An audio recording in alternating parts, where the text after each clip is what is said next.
ըստ կանոնադրության անցած է, հաստատված է, ուղղակի մի քիչ թյուրիմացություն եղավ, որ կան պատվիրակներ, որոնք գրանցվել են, բայց չեն քվեարկել։ Ես մի քանի օր գիտեմ, որ գրանցվել դուրս են եկել, էդ կա։ Բայց մեկ է, մեզ պետք էր 140-ի կարգի թիվ, 135-ի կարգի, անցնելու համար 161-ը լիովին բավարար է ցուցակը հաստատվելու համար։ Մեկ դեմ եւ մեկ ձեռնպահ է եղել, դա էլ արձանագրեցինք։ Այսպիսով, կոնգրեսի 6-րդ համագումարը հաստատեց իր պատգամավորների, թեկնածուների ցուցակը ընտրություններին, որը կայանալու է հունիսի 7-ին։ Շնորհավորում եմ, մեր ցուցակը համարում ենք հաստատված։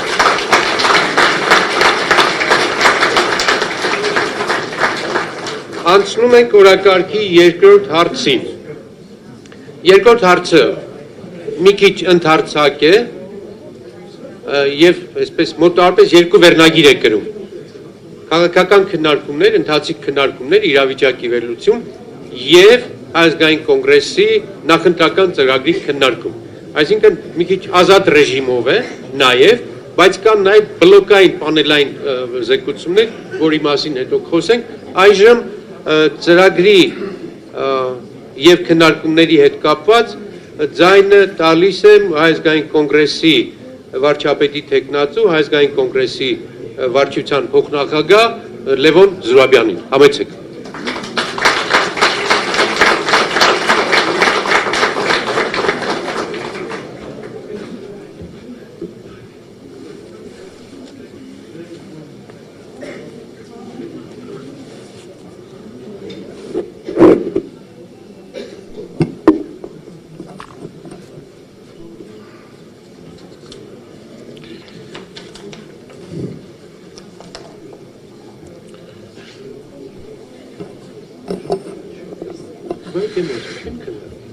Բարև ձեզ սիրելի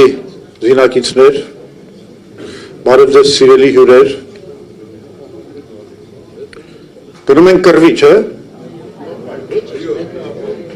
ճակատամարտի, վճռական,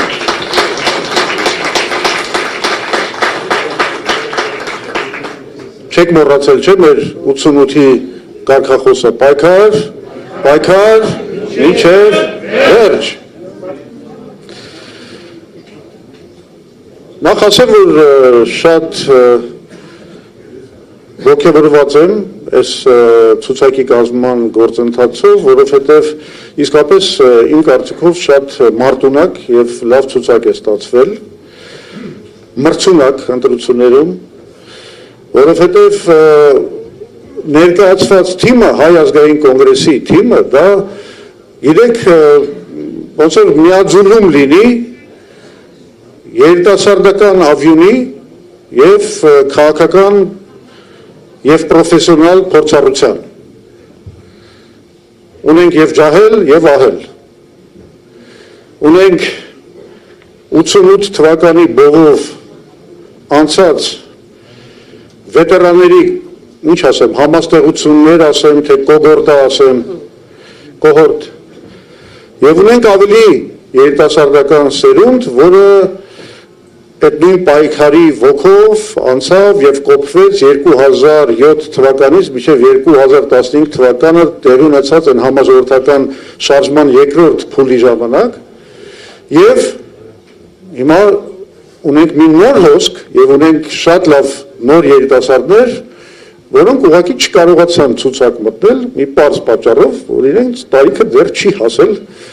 օրենքով սահմանված, պահանջված սահմանին։ Բայց ես մտածում եմ, որ շուտով իրենք էլ կասեն իրենց խոսքը։ Ամեն դեպքում շատ մարտունակ, շատ մրցունակ ցուցակ է եւ ինձ համար իսկապես խորհրդանշական, շատ կարեւոր մի հանգամանք է, որ մեր ցուցակում իր տեղն է զբաղեցրել Ղարաբաղ կոմիտեի անդամ Ալեքսան Հակոբյանը։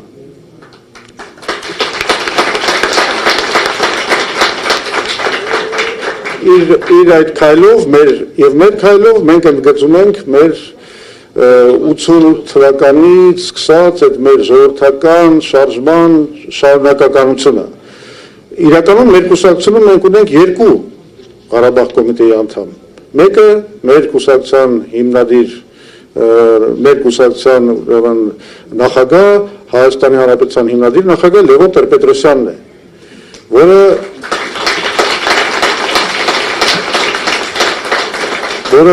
ղեկավարել է երկու շարժումները 88-ից մինչև 91 թիվը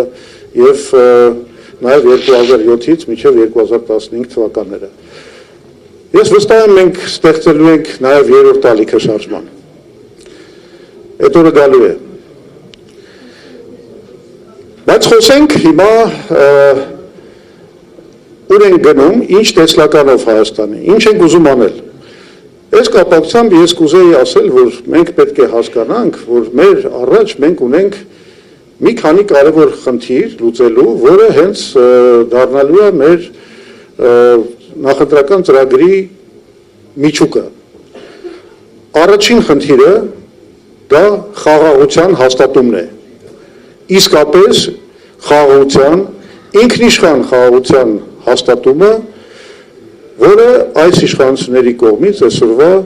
չի արվում եւ իրականում այն ինչ որ նրանց կողմից մատուցվում է որպես խաղաղություն, դա ընդհանրապես կեղծիք է, դրա մասին ավելի մանրամասն կխոսեմ։ Երկրորդ կարևոր խնդիրը, որ մեր ծրագիրը կառավարման Հայաստանի պետք է լուծի, դա այն է, որ Հայաստանում մենք թույլ չպետք է տանք հիբրիդային պատերազմ։ Դա ամենամեծ վտանգներից է այսօր կախված Հայաստանի վրա եւ այդ վտանգը կապված է նրա հետ, որ մենք ունենք այսօր թույլ իշխանություններ, որոնք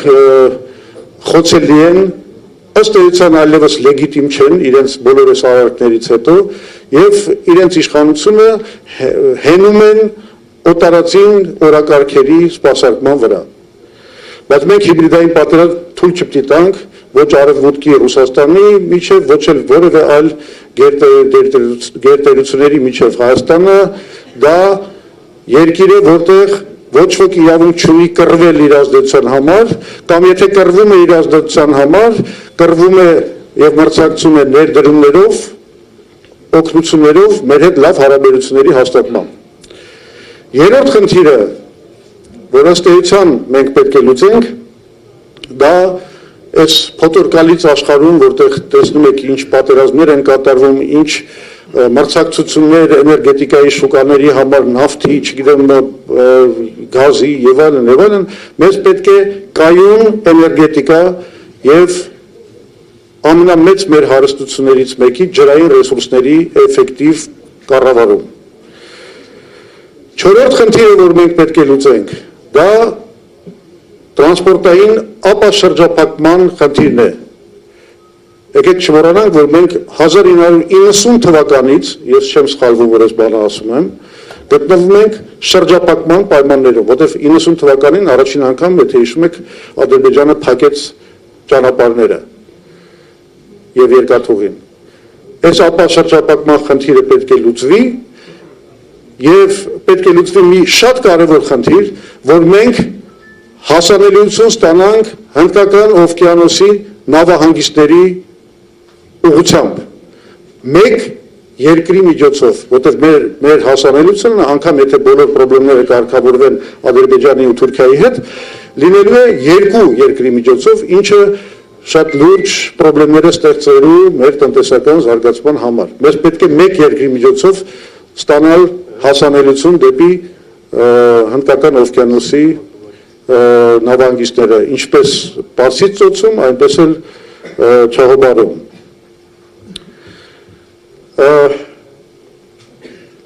Հինգերորդ խնդիրը, որ կենսական նշանակություն ունի մեզ համար, մենք պետք է առողջացնենք մեր պետական, քաղաքական եւ տնտեսական համակարգը։ Ինչ է դա նշանակում։ Դա նշանակում է, որ մենք պետք է վերջ տանք այս ինստիտուցիոնալ անձնիշխանությանը, որը այսօր ուղղակի գրված է մեր սահմանադրության մեջ գործող, որից օգտվում է մի մարդ, որ այսօր ղեկավարում է Հայաստանը եւ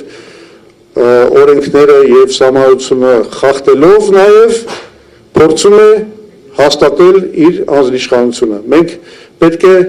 սահմանադրական լուրջ ռեֆորմ կատարենք, որը զսպումների եւ հակակշիռների այդ մեխանիզմները հետ կբերի, այսինքն անցում կատարենք նախագահական խորհրդարանական համակարգի։ Ավելի ճիշտ վերադառնանք դրան։ Բայց նաեւ մենք պետք է մշակենք արդար մրցակցության կանոնները մեր տնտեսության մեջ, նաեւ պետք է մշակենք արդար կանոնները մրցակցության քաղաքական դաշտում։ Այս ամեն ինչը մենք պետք է անենք, որ եթե մենք ուզում ենք Հայաստանը իսկապես լուրջ երկիր տեսնենք, բարգավաճող մեր ժողովրդի բոլոր ցանկություններին եւ նպատակներին ծառայող։ 6-րդը ու դա դառնալու է մեր առանցքային ծրագրային կետերից մեկը, դա տեխնոլոգիական հեղափոխությունն է, որը մենք անպայման պետք է անենք, որովհետեւ մենք ապրում ենք մի աշխարհում, որում տեխնոլոգիաները ամեն վայրկյան զարգանում են, փոխվում են եւ այն երկիրը, որը չի կարողանում ադապտացվել այդ տեմպին, չի կարողանում իր կրթությունը, գիտությունը, բանակը, չգիտեմ, ամբողջ պետության գործարկումը համապատասխանեցնել այդ տեխնոլոգիական թռիչքին, այդ երկիրը դատապարտված է։ Մենք հատուկ ծրագիր ունենք դրա կապակցությամբ եւ դա էլ ձեզ կներկայացնենք։ Եվ վերջապես այս խնդիրները ինչի համար են արվում, որ մենք ապահովենք մեր մարդկանց համար ավելի լավ կյանք, այսինքն այդ սոցիալական հարցերի լուծում։ Եվ եթե շատ պայմանականորեն բաժանենք մեր ժողովրդին, ասենք աշխատավոր մարդկանց, չգիտեմ, գյուղատնտեսների եւ այլն, բիզնեսմենների եւ այլն, ուսանողների եւ թոշակառուների, ապա մենք բոլոր այդ կատեգորիաների համար կյանքը էապես պետք է բարելավենք։ Ուրեմն մենք եւ կխոսենք այնպիսի հարկերի մասին, որոնք խրախուսում են տնտեսական գործունեությունը եւ արդար մրցակցությունը, մենք խոսենք այնպիսի ծրագրերի մասին, որոնք գյուղատնտեսությունը նորից շահավետ կդարձնեն Հայաստանում, մի բան, որ ինքը դադարել է լինել։ Մենք ուսանողների համար կստեղծենք պետականորեն ֆինանսավորվող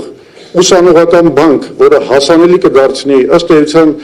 գոնե առաջի տարիներին լրիվ ձրի կդարձնի ուսուցումը բոլոր նրանց համար, ովքեր ունակ են սովորելու, եւ թոշակառուների համար ես հենց հիմա հայտարարում եմ, սա չհամարեք պոպուլիստական քայլ,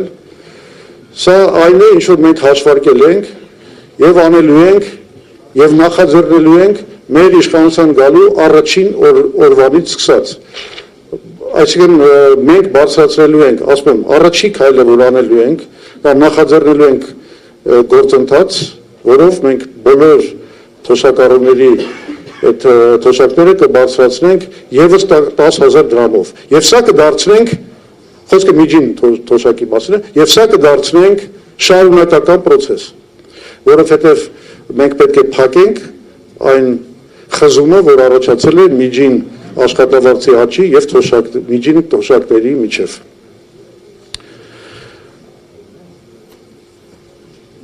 Այսքանը ասելով, հասկանալով թե մեր երկրի առաջ ինչ խնդիրներ են դրված, եկեք մի հարց տանք մեզ բոլորից, որն է այնուամենայնիվ մեր երկրի այս անցկացվելիք ընտրությունների, հունիսի 7-ին անցկացվելիք ընտրությունների գլխավոր հարցը։ Գիտեք, այս մի հարց է, որի պատասխանը մենք պետք է գտնենք, եթե ուզում ենք հաջողակ լինենք։ Եվ այսպես, իմ խորին համոզմամբ, եւ ես կարծում եմ շատերը ձեզանից կիսում են այդ տեսակետը, գլխավոր հարցը դա խաղաղության հաստատման հարցն է։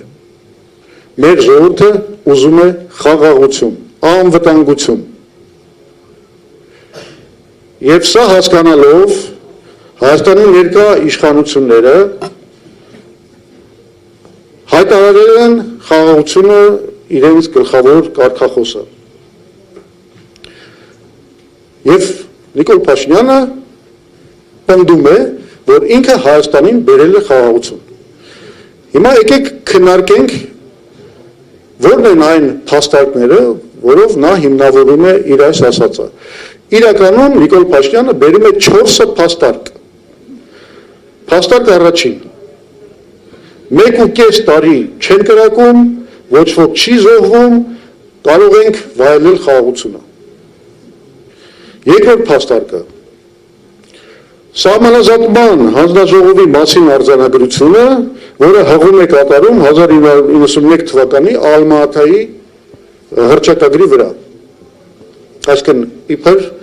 այդ սահմանազատման մասին այդ արձանագրությունը ըստ էության լուծում է սահմանազատման հարցը Հայաստանի ու Ադրբեջանի միջև 91 թվականի սահմաններով։ Երրորդ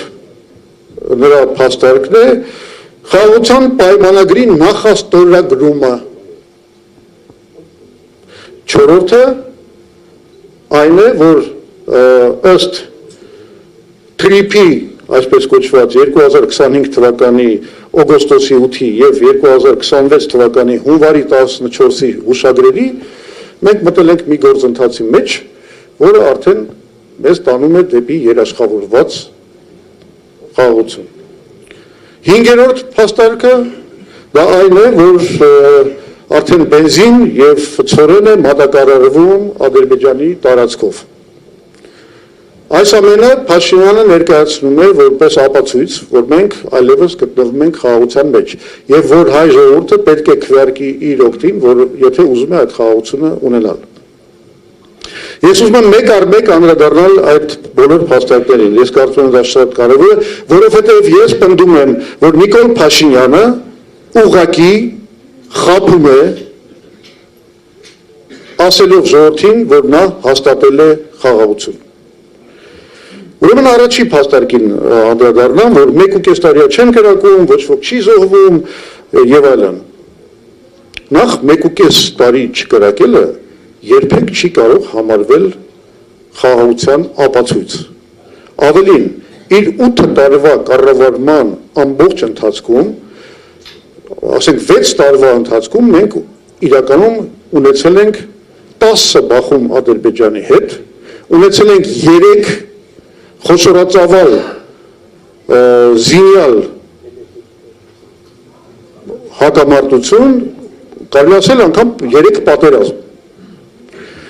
որի արդյունքները եւ հետևանքները բոլորը գիտեք ինչքան աղետալի են եղել մեզ համար։ Մենք կորցրել ենք Արցախը, ոչնչացվել են մեր, չգիտեմ, գյուղերը, մեր դպրոցները, եկեղեցիները եւ այլն, մենք կորցրել ենք նաև ինքնիշխան տարածք, Հայաստանի Հանրապետության ինքնիշխան տարածք, մենք կորցրել ենք 5000 մարդկային կյանք, կորցրել ենք արժանապատվություն։ Փաշինյանը որպես այս երկրորդ բանն է, որ ինքը ասում է չեն կրակում, ես ուզում եմ բացատրեմ ինչի չեն կրակում։ Փաշինյանը իրականում որպես Հայաստանի ապաշնոր 8 գետ ղեկավար, իսկ հիմա արդեն նաև որպես Ալիևի հլու հնազանդ կուսակալ, խամաճիկ կուսակալ, ուղղակի նվեր է Ալիևի համար։ Եվ բնականաբար Ալիևը ընտրություններից առաջ ամեն ինչ անում է, որ այս նվերը վերընտրվի։ Թեկուզ միայն նրա համար, որ շարունակվի Հայաստանի դիմադրավականության անկման այս գործընթացը։ Սա ուրեմն ընդամենը նախընտրական զինադադար է, որի ընթացքում Ադրբեջանն ու Թուրքիան անթաքույց պահանջում են Հայաստանից ընտրել Նիկոլ Փաշինյանին։ Դուք բոլորը լուրերը գիտեք, լսում եք։ Եվ սա ինչ է, եթե ոչ ակնհայտ միջամտություն մեր ներքին գործերին, սա ինչ է, եթե ոչ ըստ էության այնպիսի սպառնալիք, որով իրենք ասում են, որ դուք չեք կարող այլևս ընտրել ձեր ղեկավարներին, դուք չեք կարող այլևս որոշումներ ընդունել, թե դուք ինչպես եք կառավարելու ձեր երկիրը։ Դա անելու ենք մենք, Ադրբեջանը եւ Թուրքիան։ Իսկ ինչ վերաբերվում է նրան, որ մենք արդեն կարող ենք վայելել խաղաղությունը, ապա դուք տեսեք, որ Փաշինյանը ինքը արդեն սկսել է չարագուշակել նրա մասին, որ սեպտեմբերին մեզ սպասում է աղետալի պատերազմ։ Եթե ինքը հանկարծակի չհավաքի կամ չստանա սահմանադրական մեծամասնություն պարլամենտում։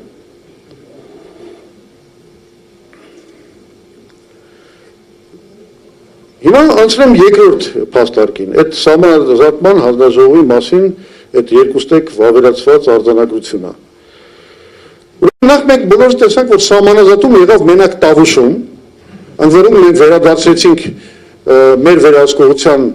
տակ գտնվող 3 գյուղը,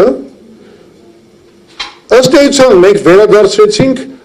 ռազմական նշանակություն ունեցող, այսինքն ստրատեգիական բարձունքներ, թույլատրեցինք մեր պաշտպանունակությունը եւ դրա վրա սահմանազատման գործընթացը կանգնել է,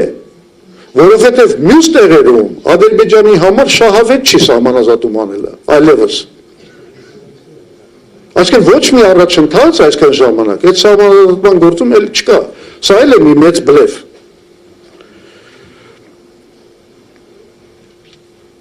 Էլ չեմ խոսում նրա մասին, որ Ադրբեջանը, դուք բոլորը գիտեք, արդեն միակողմանի պահանջները հնչեցնում անկլավների վերադարձի մասին։ Իրենք ուզում են, չգիտեմ, Տիգրանաշենը, մնացած անկլավները, բայց չեն խոսում Արտվաշենի վերադարձի մասին։ Երրորդ փաստարկը խաղաղության պայմանագրի նախաստորագրումը։ Նախ արդեն այն հանգամանքը, որ մենք ընդամենը այդքան զիջումների գնալով, ըստ էության բավարարելով Ադրբեջանի բոլոր պահանջները խաղաղության պայմանագրի տեքստի վերաբերյալ ունենք ընդամենը նախաստորագրում, սա նշանակում է արդեն, որ խաղաղությունը չի ստորագրված չի։ Իսկ երբ որ ասում են, որ մենք արդեն ունենք խաղաղություն, դա մեծ բլեֆ է, խաղաղությունը ստորագրված չի։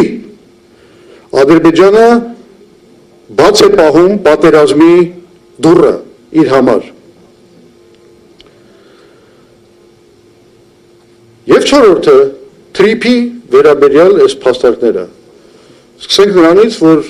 դրանք ընդամենը հուշագրեր են եւ իրավական ոչ մի ուժ չունեն, քանի որ այդ բոլոր հուշագրերում գրված է շատ հստակ, որ այդ հուշագրերը ստորագրող երկրները չունեն որևէ պարտավորություն վերցրած իրենց վրա, սրանով։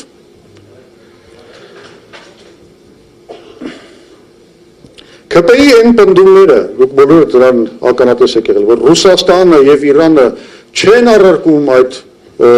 բանի դեմ, այդ կարգավորումների դեմ, լրիվ սուտ դուրս եկան։ Հիմա տեսնում եք, ինչ տեղի ունեցավ Իրանի դեմ ամերիկա-իսրայելական այդ պատերազմի հետևանքներով, Իրանը հաստատեց իր ազդեցությունը եւ թրիփի իրականացումը, ես կարծում եմ, այլևս եթե դա դարել է բավականին դժվար գործ, եթե ոչ լիովին անհնար։ Հետևաբար, այդ բոլոր պնդումները, որ թրիփը մեզ բերել է ինչ-որ կայունություն եւ խաղաղություն, դրանք բոլորը նույնպես սուտ են։ Մենք ասում ենք, որ չի կարելի անտեսել գերտերությունների շահերը ռեգիոնում։ Մենք դրա մասին միշտ ասել ենք, մեզ ասում են, չէ, խնդիր չկա եւ այլն։ Բայց հիմա պարզվում է, որ այդ այնտեղ մենք նստած ենք մի աշխարհաքաղաքական ռումբի վրա, որովհետեւ եթե կան գերտերություններ ում շահերը որ այդ խաղաղությունը չի կրում կայուն բնույթ եւ ամեն րոպե կարող է պայթի։ Բենզինի եւ ցորենի մատակարարումները Ադրբեջանի տարածքով։ Լսեք, հենց այն հանգամանքը, որ այդ մատակարարումները բարի ժեստ են, այսպես կոչված Ալիևի կողմից, նշանակում է, որ ոչ մի ինստիտուցիոնալ շրջապակում չկա, ամեն ինչ կախված է Ադրբեջանի կամքից, ընդամենը, այսինքն բլոկադայի վերացում չկա, եւ հիմա էլ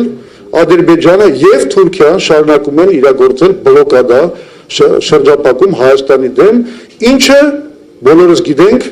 իրականում պատերազմական գործողություն է, բլոկադան պատերազմական գործողություն է։ Էլ չեմ խոսում մեր ռազմագերիների մասին եւ Արցախի ղեկավարության մասին, որ այսօր պահվում է Բաքվի բանտերում եւ խոստանգվում է, ել չեմ խոսում այն մասին, որ Ադրբեջանում շարունակվում է հայատյաց համակարգային պետական քարոզչությունը, որը վկայում է, որ Ադրբեջանը բացարձակապես դեռ իր համար չի որոշել գնալ խաղաղության Հայաստանի հետ։ Հիմա հարց է ծագում, ընդհանրապես մենք Նիկոլ Փաշինյանին հավատալու որևէ հիմք ունենք, թե չէ։ Ես հիմա ավելի կոշտ կասեմ։ Մենք իդեմս Նիկոլ Փաշինյանի ունենք գործ մի հրեշավոր խաբեբայի հետ, որի հենց խաբեբայությունը, հենց սեփական ժողովրդին մշտապես խաբելու այդ քաղաքականությունը բերել է աղետալի հետևանքների։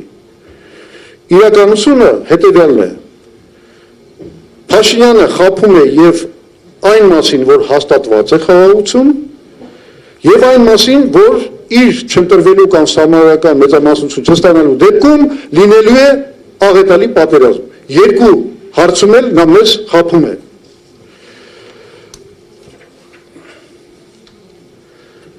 Մենք վերջապես, ես հիմա դիմում եմ մեր ժողովրդին, մեր հանրությանը, մենք վերջապես, մեր ամբողջ ժողովուրդը պետք է ամենայն պարզությամբ գիտակցի, որ մենք գործ ունենք մի հրեշավոր խաբեբայի հետ, որը պատրաստ է ցանկացած ստորության ու մանիպուլյացիայի հանրությանը մոլորեցնելու եւ ապատեղեկացնելու սեփական իշխանությունը պահելու նպատակով։ Նա խաբում էր թրիփի մասին հերքելով, հիշում եք, 99 տարով ամերիկյան կառավարության փայատիրությամբ ընկերությանը գերակշիռ փայատիրությամբ հանձնելու տեղեկությունները, որ մենք ասում էինք, հերքում էին, հետո դա հաստատվեց 2026 թվականի հունվարի 14-ի հուշադրով։ Խաբում էր նոյեմբերի 9-ի հայտարարությամբ նախատեսված Մեղրիի ճանապարհի տրամադրելու պարտավորությունների չկատարման մասին, ինչի հետևանքն եղավ Արցախի կորուստը, ու արդեն փակված պատմություն է։ Խաբում էր 2021 թվականին, երբ որ հիշում եք ընտրությունների ժամանակ հայտարարել էր, որ մենք այլևս ապրում ենք խաղաղության նստաշրջանում, խաղաղության դարաշրջանում։ Այս մոռանում ենք, ինքը մեզ արդեն մի անգամ բերել է խաղաղության դարաշրջան։ Այս ինչ է, խաղաղության դարաշրջան համար 2-ն է։ Ու մենք դարը պետք է հավատանք։ Իսկ 21 թվին նաև պետք է հավատայինք նրան, որ ՔՊ-ի ծրագրում նախընտրական գրված էր, որ Արցախի հարցը պետք է լուծվի անջատում հանուն փրկության սկզբունքի հիման վրա, դրան էլ հավատաց չէ ժողովուրդը։ Ընդամենը 2 տարի հետո այդ կարգախոսով ընտրվելուց հետո Արցախը ոչնչացվեց։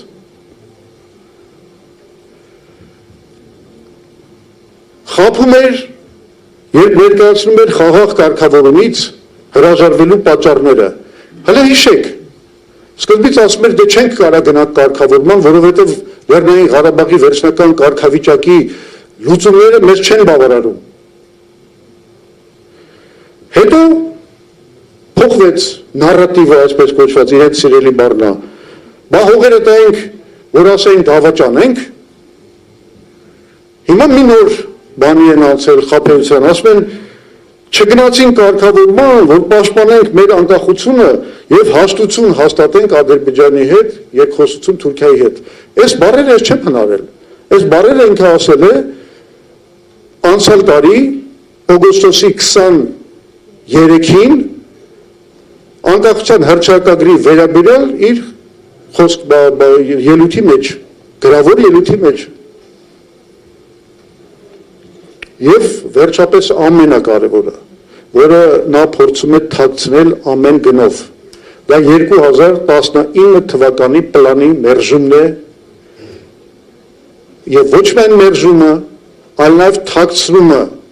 նա թաքցրել է այդ պլանը սեփական ժողովրդից։ 2019-20 թվականներին Նիկոլ Փաշինյանը ասում էր, որ ոչ մի պլան չկա սեղանի վրա։ իրականությունը հետևյալն է, այդ պլանի մասին իմացել է Նիկոլ Փաշինյանը եւ Զորաբ Մնացականյանը, եւ նրանք թաքցրել են այդ պլանը սեփական ժողովրդից։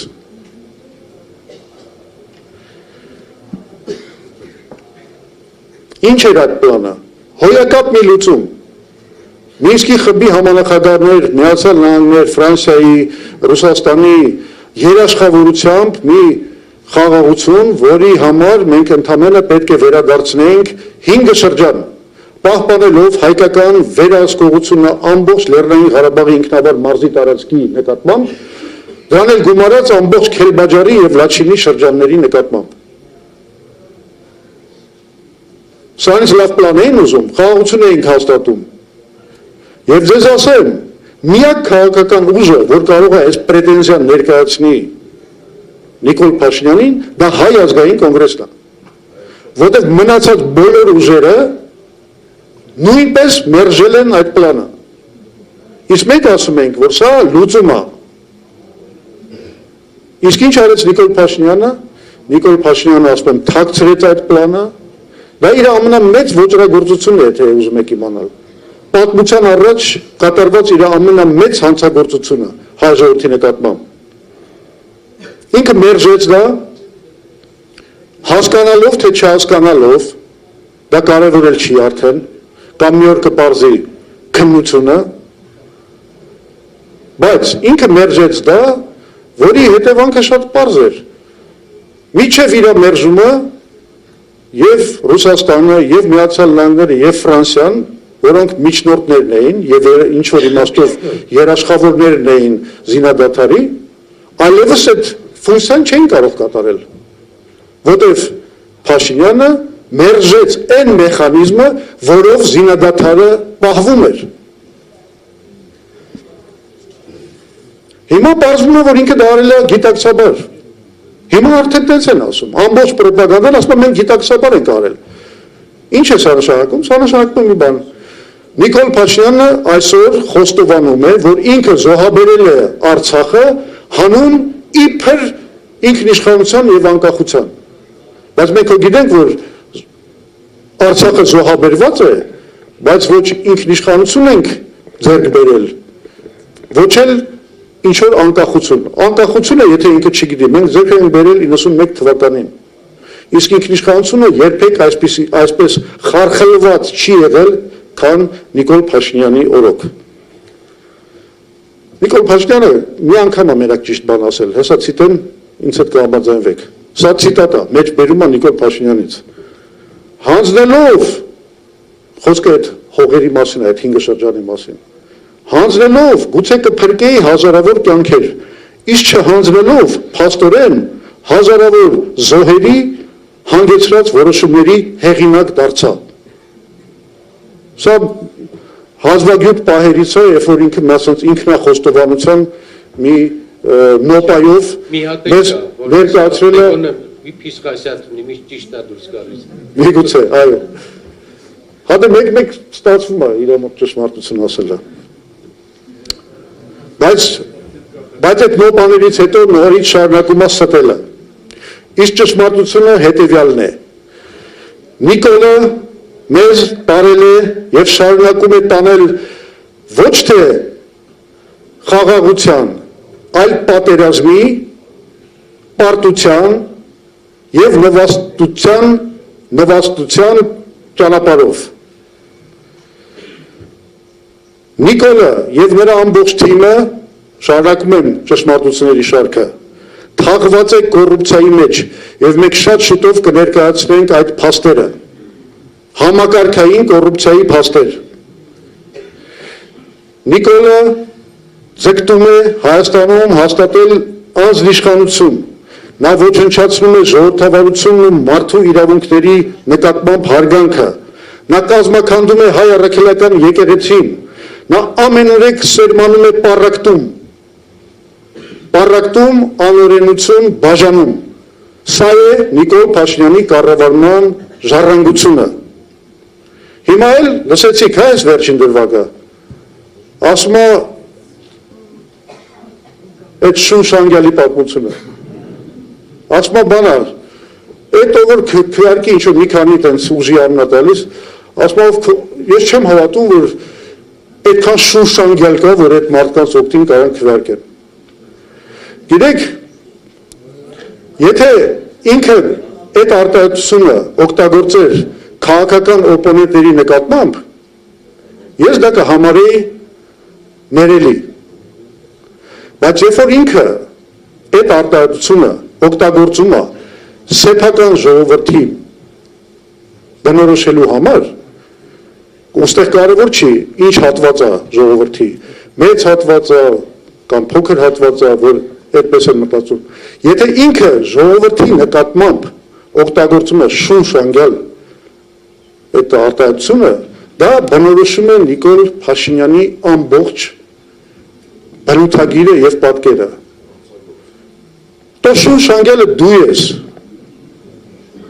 Այս ինձ իրավունք եմ նա վերապահում իրեն ասել սա։ Շուշանգյալը դու ես, որովհետև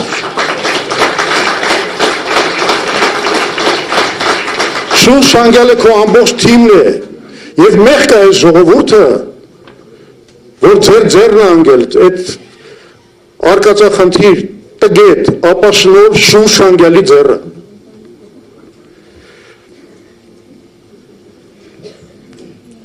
Այսպես համար աններելի եւ անընդունելի վերաբերմունք է, որովհետեւ հայ ժողովրդին այսպես վերաբերվել չի կարելի։ Հայ ժողովրդին պետք է սիրել, գուրգուրել եւ մենք կոնկրետ խոստանում ենք ձեզ հետեւյալը։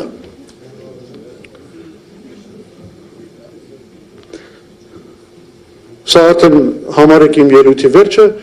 ես ուղղակի ուզում եմ ասել, թե մենք ինչ ճակատամարտի են գնում ու ինչի են գնում այդ ճակատամարտի։ Որովհետև Հայաստանին պետք է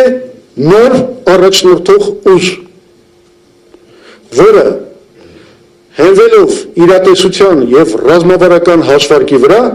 կապահովի Հայաստանի անվտանգությունը, որը մշտապես եղել է ինքնիշխան խաղաղության կողմնակիցը եւ միակը, որը գիտի, թե ինչպես է պետք հավասարակշռել հարաբերությունները գերտերությունների հետ եւ ամենակարևորը պաշտպանել մեր անկախությունը, որը կարող է Հայաստանի զարգացման ուղղված մեծ ենթակառուցվածքային նախագծեր իրականացնել, ինչպիսին է մեր ծրագրի մեխը Հայաստանը Իրանին կապող երկաթուղու կառուցումը եւ հյուսիս-հարավ ավտոճանապարհի վերջնական ավարտը,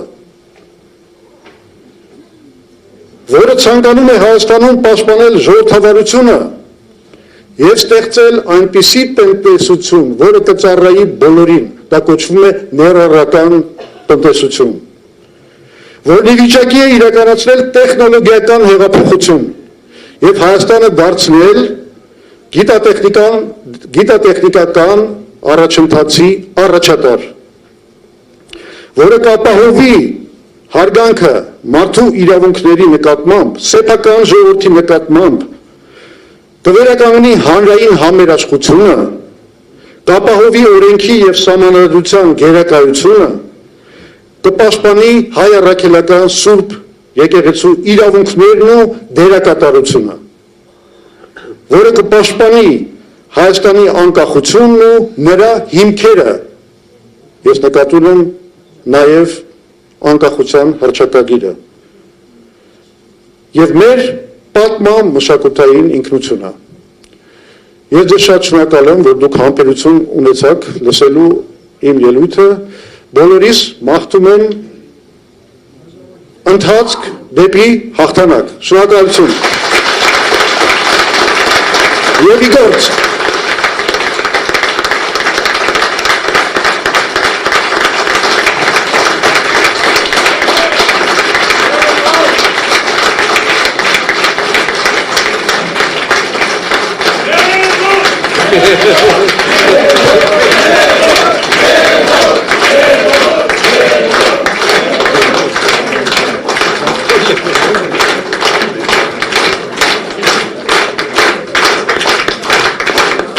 Ոնց որ թե հաղթելու եք։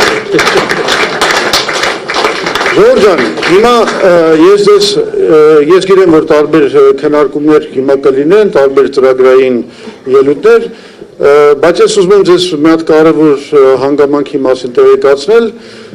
մենք այսօր ունենք նաև, ասենք, ռազմական ռեֆորմի վրա աշխատող եւ Հայ ազգային կոնգրեսը այս ուղղությամբ նախապատրաստող մի լուրջ թիմ, որում ընդգրկվել են երկու գեներալներ, Գեներալ-մայոր Իշխան Մաթևոսյանը,